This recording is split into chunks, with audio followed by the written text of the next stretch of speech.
दिसंबर को लाल किला के ठीक सामने वाले मेट्रो स्टेशन के गेट पर ही एक ब्लास्ट होता है और उसमें 11 से ज्यादा लोगों की मौत हो जाती है। 50 के आसपास लोग घायल पड़े हुए हैं। उनमें से भी इलाज के दौरान भी कई लोगों की भी मौत हो रही है। उस दौरान ब्लास्ट के लिए जिस गाड़ी का उपयोग किया गया वो व्हाइट कलर की थी, i20 कार थी और सेकेंड हैंड खरीदी गई थी। उसके बाद उस गाड़ी के बाद दो और गाड़ियां मिली जो इको स्पोर्ट थी और एक ब्रेजा गाड़ी है। अभी हम जिस जगह पर खड़े हुए हैं ये आप देखिए कि एक लाइन से गाड़ियां खड़ी हुई है और ये सारी की सारी गाड़ियां जो है तो सेकेंड हैंड है। सेकेंड हैंड बेचना खरीदना जो गाड़ी का होता है वो वाला सेटअप है। तो ऐसे में कौन लोग अपनी गाड़ियां यहाँ पर छोड़ के जाते हैं जिनको बेचना होता है और जो खरीदने वाले होते हैं वो लोग कौन होते हैं। जानकारी जो मिली, जानकारी कि इस पूरे के पूरे मामले में उत्तर प्रदेश से 40 के आसपास लोग ऐसे हैं जो कश्मीर के हैं और डॉक्टरी पढ़ रहे हैं। वो जो आतंकी डॉक्टर थी शाहीना उसके कनेक्शन में थे। इसके अलावा पूरे के पूरे मॉड्यूल में 30 से ज्यादा गाड़ियां इन्वॉल्व थी।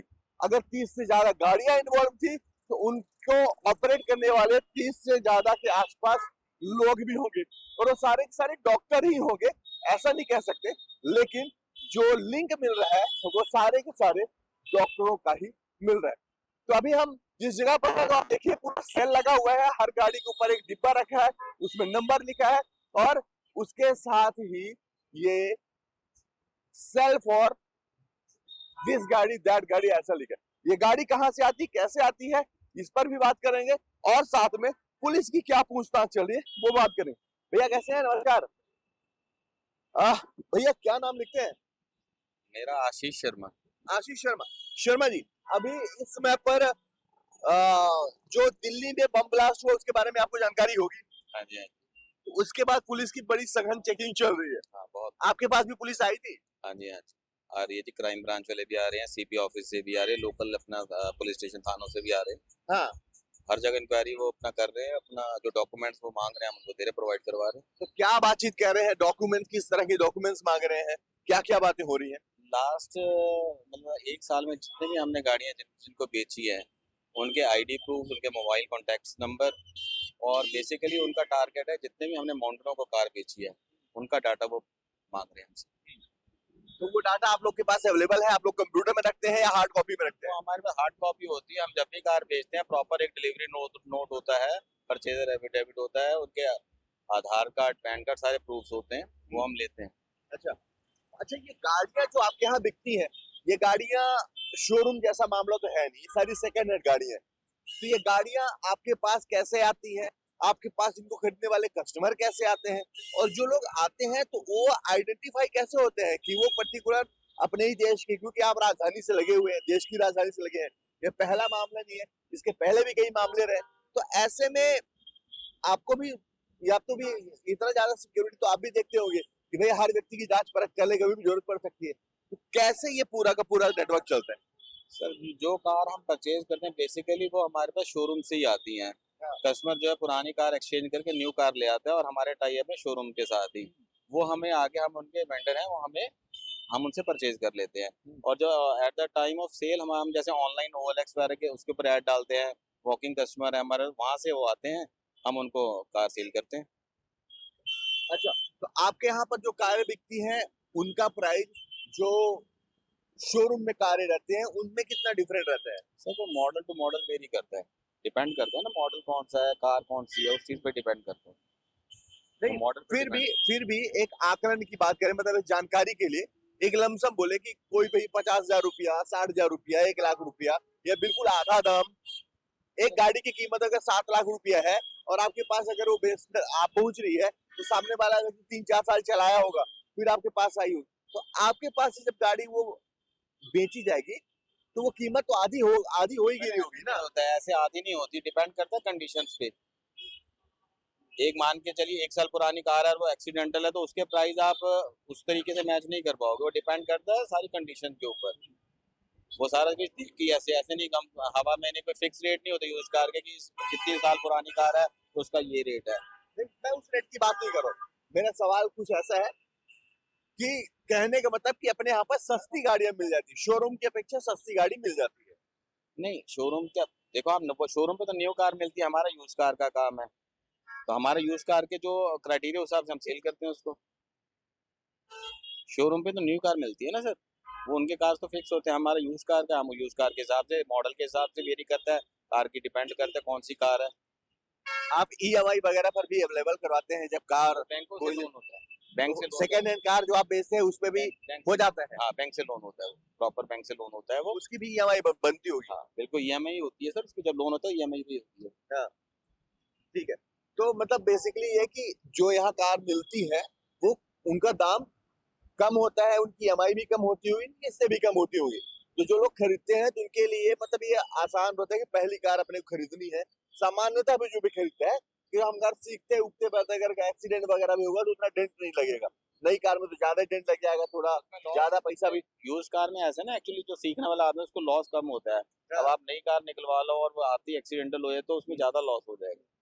हम आपसे इतने सारे सवाल इसलिए कर रहे हैं क्योंकि जिस कार की बात आई i20 कार की, जो ब्लास्ट में यूज हुई वो भी सेकेंड हैंड कार खरीदी गई थी। जो लाल वाली कार मिली वो भी सेकेंड हैंड गाड़ी थी। जो एक और ब्रेजा मिली वो भी सेकेंड हैंड गाड़ी थी। और अभी जो ये अनुमान है कि 32 के आसपास गाड़ियां थी जिनमें ब्लास्ट करने की इनकी प्लानिंग थी। तो 32 गाड़ियां मतलब कि 32 लोग भी, और जितने भी नाम आ रहे हैं गाड़ी चलाने वाले ऐसे जुड़े हुए सारे डॉक्टर ही डॉक्टर हैं। तो अब हम ये मानते चल रहे हैं कि भैया 32 और डॉक्टर जो गाड़ी खरीदने आएंगे, और उनकी आइडेंटिटी भी तो बैकग्राउंड भी तो बढ़िया है ना कि हाँ भाई डॉक्टर है। चलो किसी बैंक भी तो यही देखता है ना कि सामने वाला किस पटा लेगा कि नहीं पटा लेगा, उसके हिसाब से लोन फाइनेंस भी कर देता है। मैं उस कंडीशंस की बात कर रहा हूँ, पर्टिकुलर मैं किसी आपके निश्चित प्राइस की बात नहीं कर रहा, मैं कंडीशंस की बात कर रहा हूँ। तो खास तौर पर एक सवाल और आखिरी सवाल, जैसे आपका ये काम है तो आप पिछले कितने सालों से कर रहे होंगे लगभग एक अनुमानित? लास्ट 23 ईयर से मैं कर रहा हूँ, 23 साल है ना। 23 साल। तो इस तरह से और कितने होंगे, हम सिर्फ फरीदाबाद की अगर बात करें, सिर्फ फरीदाबाद में तो sir almost I think 200 dealer के आसपास तो होगा। 200 डीलर होंगे ना। 200 डीलर अगर अकेले फरीदाबाद में, तो दिल्ली भी अगर हम मान लें और पूरे देश भर में मान लें तो ये डीलरशिप लाखों में चलती है। क्या नहीं मतलब ये, तो ये यूज्ड कार खरीदने का जो चलन है ये काफी चला हुआ है। लोग गाड़ियां खरीदते भी हैं और उसके पीछे का कई रीजन होते हैं। तो गाड़ियां कम दाम में मिल जाती हैं, उनकी जो ईएमआई बनती है वो भी सस्ती होती है, और इसमें बैंक फाइनेंस भी जो हो जाता है तो ड्यूरेशन और ड्यूरेबल जो होता है वो भी बढ़िया मिल जाता है। इसीलिए जो लोग सेकंड हैंड गाड़ी खरीदते हैं इसको खरीदते हैं। लेकिन आतंकियों ने जैसे इसका उपयोग किया तो उन लोगों ने इसका गलत उपयोग किया। अब खरीदने वाले और बेचने वाले ये लोग। तो ऐसे में जितनी भी इस तरह की कारें हैं, जो जो इस तरह के जो डीलर हैं जो इस तरह की कारें बेचते हैं, उन सारे के सारे डीलर्स के साथ में अब पुलिसिया पूछताछ चल रही है। उस पुलिसिया पूछताछ में ये सारी चीजें देखी जा रही है कि भाई साहब ये गाड़ी आपने कहाँ से ली, आपके पास गाड़ी कैसे ली, आपने जिसको गाड़ी बेची उसका क्या। खास तौर पर गाड़ी खरीदने वाला, सेकंड हैंड जो गाड़ी बेची गई, ये गाड़ी खरीदने वाला व्यक्ति कोई मुसलमान तो नहीं है। अगर वो मुसलमान है तो उसकी जांच पड़ताल थोड़ा ज्यादा कर रहे लोग, उसके घर तक जा रहे और पूरा डाटा निकाल रहे।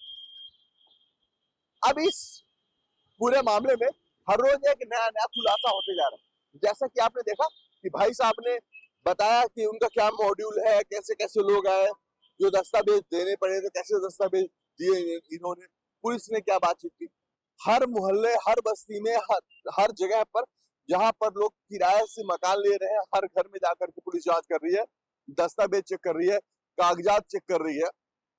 और इस पूरे के पूरे मामले में जिस तरह से पूरा ये बहुत बड़े पैमाने पर ऐसा लग रहा है कि पूरी प्लानिंग थी, उसको किस तरह से खत्म किया जाए, किस तरह से कंट्रोल में किया जाए, पुलिस लगातार चल रही थी। आप कमेंट करके बताइए कि इस तरह के आपके आसपास भी ऐसा कोई डीलर है क्या, ऐसी कोई डीलरशिप चलती है क्या जहां पर कार बेची जाती है। आपके आसपास भी कोई ऐसी फैमिली है क्या जिसने भी सेकंड हैंड कार खरीदी है, और जो खरीदी है तो व्यक्ति कौन है, उसके बारे में भी अगर आपके पास हो तो आप कमेंट करके हमारे इस वीडियो पे बता सकते हैं। और आप देश के रहने वाले हैं, आप भी अलर्ट रहिए। आपके आसपास होने वाली किसी भी तरह की गतिविधि है तो आप उसको जरूर बताएं। पुलिस को बताएं, हमको बताएं, हमारे जैसे इस वीडियो में आप कमेंट कर दें।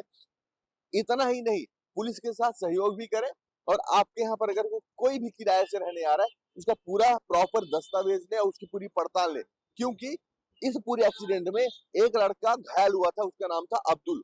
उसका जो एड्रेस मिला, उसके कागजात में जो भी पैंट से या फिर बैग वगैरह में जो भी आईडी प्रूफ वगैरह मिला, उसमें एड्रेस था कश्मीर का। लेकिन कश्मीर में जब वहां पड़ताल की गई, कश्मीर में ना उस व्यक्ति का घर मिला और ना ही उस नाम के लोग मिले जो नाम उसके आईडी में लिखा था। फर्जी आधार कार्ड, फर्जी पूरा दस्तावेज उसका पाया गया। अब ऐसा भी कह सकते हैं कि हो सकता है कि आईएसआई का स्लीपर सेल्स का मेंबर हो सकता हो सकता है वो व्यक्ति गाड़ी के साथ ही कह रहा हो और वो भी चपेट आ गया हो। कैसे हुआ ये गहन जांच जो चल रही उसके बाद में पता चल जाएगी, लेकिन इस तरह की भी चीजें हैं। तो आपके आसपास भी अगर कुछ लोग हैं जो आ रहे हैं किराए से लेकर हर चीज में, आप उनकी पड़ताल जरूर करें।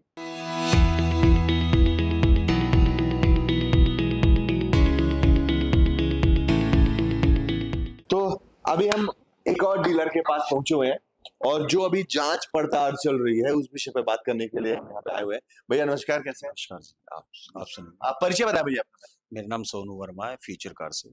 फ्यूचर कार कब से चल रही है अपनी एजेंसी, जो आप अपनी डीलरशिप कर रहे हैं? अपनी डीलरशिप 15 साल से चल रही, 15 से 16 की जी। साल भर में लगभग कितनी गाड़ियां निकल जाती होंगी? मंथली रेशियो तो नहीं, लेकिन साल भर में लगभग? साल भर में तो ज्यादा से ज्यादा नहीं तो 250-300 गाड़ियां आराम से निकल जाती हैं। 250-300 गाड़ियां, ठीक है। तो अभी मैं ये सारे सवाल आपसे इसलिए कह रहा हूँ क्योंकि 10 नवंबर को लाल किला के सामने एक ब्लास्ट होता है। उसमें जो गाड़ी यूज की जाती है वो गाड़ी सेकेंड हैंड थी। उसके अलावा 2 गाड़ियां और मिलती हैं, वो भी सेकेंड हैंड गाड़ियां थी। अब इस पूरे आतंकी मॉड्यूल में जो अब जानकारी निकल के सामने आ रही है, तो उसमें ऐसा कहा जा रहा है कि 30 से ज्यादा गाड़ियां हैं जो यूज होने वाली थी। 6 दिसंबर को उनका एक प्लान था, हम करेंगे या फिर जनवरी में करेंगे, जब भी करना था देश के अलग अलग कोने में। तो अभी तो हम फरीदाबाद में ही है, हम प्रयास करेंगे कि अलग अलग क्षेत्रों में फैले जाए।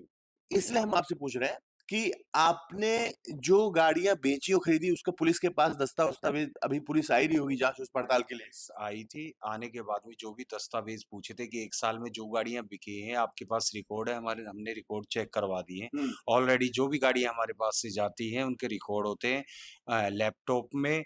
जो सेलर होता है और जो परचेजर होता है उसकी आईडी, और प्लस में हम जब गाड़ियां सोल्ड करते हैं तो ट्रांसफर हम ही करवाते हैं, ट्रांसफर वगैरह नहीं कर। दूसरी बात, जब गाड़ी हमारे यहाँ से जाती है तो इंश्योर्ड होके जाती है, बिना इंश्योरेंस हम गाड़ी सोल्ड नहीं करते जो परचेज। तो अभी अपने यहाँ पर जो गाड़ियां बिकती हैं सारी की सारी सेकंड हैंड होती हैं? जी जी, सारी सेकंड होती है ना? तो वो सेकंड हैंड किस तरह से होती है? मतलब जो कस्टमर होते हैं, जो लोग जिनकी गाड़ी होती है, वो डायरेक्ट आपके पास यहाँ पर आके गाड़ी खड़ी करके जाते हैं, बेच देते हैं? हमारे पास डायरेक्ट आते हैं, आने के बाद में उनको डिलीवरी दी जाती है। जो गाड़ियां हम लेते हैं डिलीवरी दी जाती है कि डिलीवरी और कैश रिसीव दी जाती है कि हमने इतने गाड़ी की परचेज की है। उसके बाद में हम गाड़ी जब सोल्ड करते हैं, हमारा पास सारा कुछ एड्रेस होता है, उनकी आईडी ली जाती है। उसके बाद में सोल्ड करने के बाद में जो भी है ट्रांसफर कॉपी उनको व्हाट्सएप पे भेज देते हैं। अच्छा, गाड़ियां एक तो नहीं बिकती जब तक रिस्पॉन्सिबिलिटी हमारी रहती है। हाँ, ठीक। गाड़ी एक तो आपने बताया कि लोग डायरेक्ट भी आपके पास आ जाते हैं, अपनी गाड़ी बेच देते हैं, या फिर गाड़ी खड़ी कर देते हैं, बिकने के बाद आप पैसे देते हैं, जो भी वो मॉड्यूल होगा वो अलग बात है।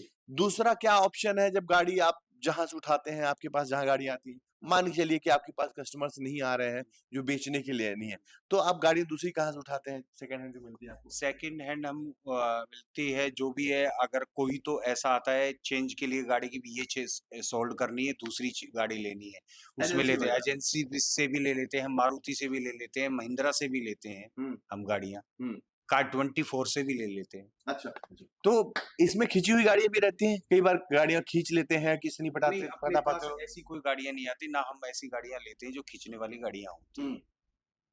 ठीक है, तो कहने का मतलब ये है कि जो गाड़ी यहाँ बिकती है, बैंक की एनओसी लेते हैं, नो ऑब्जेक्शन रीजन की, बैंक की एनओसी लेते हैं, सारे पेपर्स डॉक्यूमेंट्स लेते हैं।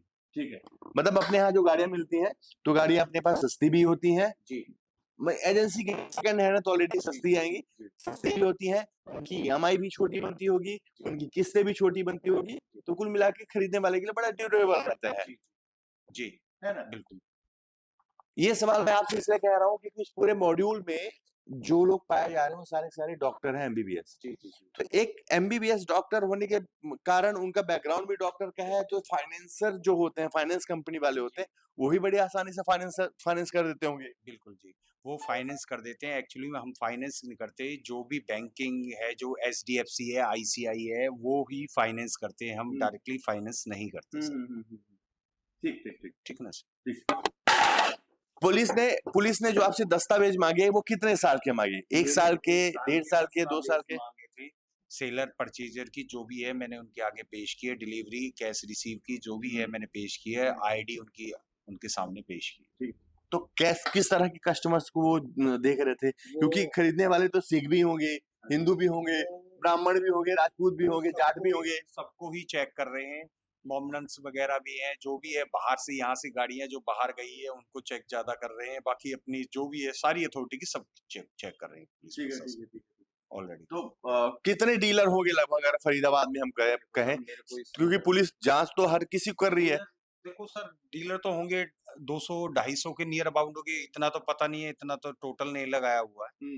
होंगे 200 के नियर अबाउट तो डीलर होंगे। कोई भाई साहब बोले कि 2 लाख के आसपास पूरे फरीदाबाद में होंगे। 2 लाख के आसपास होंगे तो फिर परचेजर कौन होगा? 2 लाख ही डीलर हो गए यहाँ पे, ये तो गलत है। चलिए तो मान के चलिए कि अगर 200 डीलर भी हैं तो 200 डीलर के पास खरीदने वाले कम से कम, एक डीलर के पास कम से कम 5 से 10 हजार कस्टमर तो बधे होंगे अपने या फिर आते होंगे। आता है ना सर, वो सर्च करता है गाड़ी कहाँ से लें, कहाँ से, सब डीलरों के पास जाते हैं, उसके बाद में जहां भी है उनको बेटर लगता है वो वहीं से गाड़ी लेते हैं। तो आप लोग अपने प्रमोशन के लिए इंस्टाग्राम, सोशल मीडिया वगैरह का खूब उपयोग करते होंगे फिर तो? नहीं करते हैं, कोई दिक्कत नहीं, हमारी ओएलएक्स पे गाड़ियां चलती हैं, हम करते हैं, ऐसा कुछ नहीं है। और व्यापार और व्यवहार दोनों साथ साथ चलता है इसी चीज में, डिजिटली, कि जिसमें अब आप हमसे गाड़ी लेके गए, अगर गाड़ी बेटर निकली और पेपर वगैरह सब डॉक्यूमेंट्स तो आप 4 आदमियों को, ये तो व्यापार एक ऐसा है कि जुड़ने वाला व्यापार है। ठीक है ना सर? अगर मैं कहीं गलत करूंगा तो आप भी 10 लोगों से जाके कहेंगे कि वहां मत जाना गाड़ी लेने के लिए, तो अपने पास में ऐसा काम नहीं है। बिल्कुल। तो कहने का मतलब ये है कि जो डीलर्स हैं वो अपना पैसा लगाते हैं, गाड़ियां लेके आते हैं, चाहे वो शोरूम से गाड़ी लेकर के आए, सेकंड हैंड गाड़ी। किसी व्यक्ति को नई गाड़ी चाहिए, बहुत सारे शौकीन टाइप के लोग होते हैं, खासतौर हम हरियाणा में है और हरियाणा में तो लोग 6 महीने में गाड़ी बदल देते हैं। गाड़ी खरीदेंगे और गाड़ी खरीदते उसमें 2 लाख 3 लाख रुपए और लगा देते हैं। टायर मोटे चाहिए, रेडियल वाले चाहिए, उनका सब कुछ बदल देते हैं, लुक ही पूरा बदल कर देते हैं। अब उनका मन भर गया तो दूसरी गाड़ी खरीद लेते हैं। तो ऐसे में वो गाड़ियां जो एजेंसी में एक्सचेंज के लिए आती हैं वो ज्यादातर डीलर्स के पास आती हैं, कुछ लोग डायरेक्ट भी पहुंचाते हैं। लेकिन मामला यहाँ पर डीलर के खरीदने का नहीं है, मामला है यहाँ पर है डीलर के बेचने का। तो डीलर जब गाड़ियां बेचते हैं तो खरीदने वाले कौन है? खरीदने वाले जो है उनका बैकग्राउंड कौन है, कब गाड़ी खरीदेगी, कैसे गाड़ी खरीदेगी, फाइनेंस की गई या डायरेक्ट कैश दे करके ही उठा ले, क्योंकि यहाँ पे प्राइस शोरूम के प्राइस तो लगभग आधा ही होता है, लगभग आधा ही होता है। तो जांच पड़ताल इसकी कर रही है और उसके पीछे का भी रीजन वही है। अभी तक जो जानकारी आ रही है वो जानकारी ऐसी है कि प्लानिंग ये थी, जो व्हाइट कॉलर आतंकी मॉड्यूल जो भी सामने आया है उसमें उन लोगों के संपर्क में खास तौर पर जो आतंकी डॉक्टर, मैं सिर्फ डॉक्टर आतंकी नहीं बोलूंगा, मैं आतंकी डॉक्टर बोलूंगा, वो आतंकी डॉक्टर की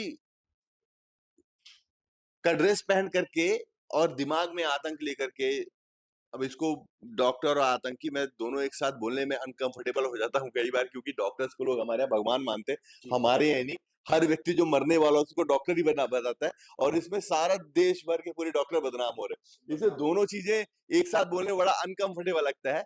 लेकिन जो तालाब को गंदा कर देती हैं, कुछ मछलियां ऐसी है जो तालाब को गंदा कर देती हैं, बाकी सारा ऐसे नहीं होते हैं डॉक्टर। डॉक्टर एक भगवान का रूप होते हैं। बिल्कुल। और यही कारण है कि हमारा देश भावनाओं वाला देश है, हमारा देश पूजा पाठ वाला देश है और डॉक्टर के साथ जो लोगों का मानसिक जुड़ाव है ना वो बहुत ज्यादा गहरा होता है। इसलिए डॉक्टर्स को इन्होंने चुना कि डॉक्टर वो और तरह के कई काम कर सकते हैं, कई सारे तरह से लोगों को इफेक्ट कर सकते हैं, वो एक बड़ी प्लानिंग का हिस्सा है। हम कई सारी डिबेट में सुनते हैं, कई सारे बहुत एक्सपर्ट लोग हैं जो मेडिकल फील्ड से रिलेटेड हैं, सुरक्षा फील्ड से रिलेटेड हैं, कई अलग-अलग संस्थानों से हैं। वो इन बातों को बताते हैं कि डॉक्टर्स को चुनने के पीछे का कारण क्या था, कि उनके पास जो नीडल्स होती हैं, जो इंजेक्शंस होते हैं, बहुत सारी ऐसी चीज़ें होती हैं जिनको वो इन्फेक्टेड कर सकते हैं, फिर चाहे वो एचआईवी से इन्फेक्टेड कर दें या फिर किसी भी तरीके से। और आप ब्लास्ट करके ही लोगों को नहीं मारते हैं, आप किसी न किसी तरह से उनको रोगी मरीज बना करके भी आप उनको मार सकते हैं। जैसे सिल्वर का बर्तन, आज की तारीख पर हमारे घरों में चाय से लेकर के खाने तक हर चीज़ सिल्वर के कुकर से लेके उसी में बनता है। वो भी एक कारक ही है, लेकिन ये मेडिकल की क्लास नहीं चल रही है। मेडिकल से संबंधित डॉक्टर्स हैं, जिन्होंने आतंक का रूप ले लिया। उनका चेहरा आतंकी है, लेकिन उनकी डिग्री डॉक्टर्स की है। तो ऐसे में ये चीज़ ज़्यादा संवेदनशील हो गई। बातें अभी सिर्फ 32 या 30 गाड़ियों की आ रही हैं, लेकिन इतने बड़े देश में बहुत बड़े पैमाने पर 600 किलो के आसपास आपके पास मिल रहा है सिर्फ अकेले फरीदाबाद में, जो ऐसा पदार्थ था जो ज्वलनशील था, ऐसा पदार्थ था जो ब्लास्ट में उपयोग होने वाला था। तो पूरे देश भर के लिए षड्यंत्र इससे ज़्यादा बड़ा हो सकता था। अभी शुरुआती जाँच में जो बातें पता चली हम आपसे वो शेयर कर रहे हैं, लेकिन जैसे-जैसे इसकी जानकारी मिल जाएगी, परत दर परत, प्याज के छिलके की तरह जैसे इसकी जानकारी निकलेगी, एक-एक बात हम आप तक लेके आएँगे। आपके अगल-बगल, आपके आस-पास कोई भी व्यक्ति ऐसा है, आपका पड़ोसी, आपका किराएदार, कोई भी व्यक्ति, जो आपके यहाँ पे रह रहा है, उसका पूरा दस्तावेज़ चेक करिए, उसकी जानकारी पुलिस को दीजिए और पुलिस तक अगर नहीं पहुँच पा रहे हैं, तो हमारे चैनल पर इस वीडियो में आप कमेंट करके बताइए। दस्तावेज डाल दीजिए, लोगों की फ़ोटो डालिए, हमारे पास डालिए, हम पुलिस को अलर्ट करेंगे, हम पुलिस को लेकर के आएँगे। लेकिन देश की सुरक्षा के साथ, अपनों की सुरक्षा के साथ खिलवाड़ ना होने पाए। हम अपनों के साथ हमेशा रहें, इसके लिए बहुत ज़्यादा ज़रूरी है। लगातार बने रहिए मेरे साथ, देश भर में हर वो जगह है जहाँ पर इस तरह की चीज़ें हैं, मैं वहाँ पहुँच रहा हूँ, कवरेज कर रहा हूँ और हर चीज़ से आपको जोड़ रहा हूँ, आपको हर चीज़ दिखा रहा हूँ।